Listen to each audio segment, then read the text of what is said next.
Hello বন্ধুরা, স্বাগতম আপনাকে মিস্টার ফ্যাক্ট জোনের আরও একটি নতুন ভিডিওতে। আজকের ভিডিওতে আমরা জানতে চলেছি অজানা 3টি ফ্যাক্ট নিয়ে। নাম্বার 1, নেপোলিয়নরা আসলে খাটো ছিলেন না। অনেকেই মনে করে থাকে নেপোলিয়ন বোনাপার্ট ছিলেন খাটো, কিন্তু আসলে তাদের গড় উচ্চতা ছিল প্রায় 5 ফুট 7 ইঞ্চি, যা সে সময়ের ইউরোপিয়ানদের গড় উচ্চতার কাছাকাছি। উল্টা হয়েছিল ফ্রান্স ও ব্রিটিশ ইউনিটের পার্থক্য থেকে।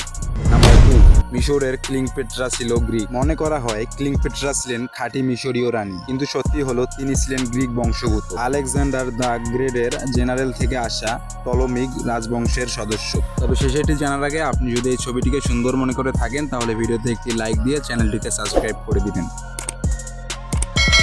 নাম্বার 3, মধ্যযুগের রাজারা খুব বেশি একটা গোসল করতেন না। আজকের দিনে গোসল না করলে সবাই বিরক্ত হয়, কিন্তু মধ্যযুগে এমন রাজা ছিলেন যারা গোসল করতেন বছরে একবার। এমনকি ফ্রান্সের 4র্থ রাজা লুই নাকি গোসল করতে একদম অপছন্দ করতেন।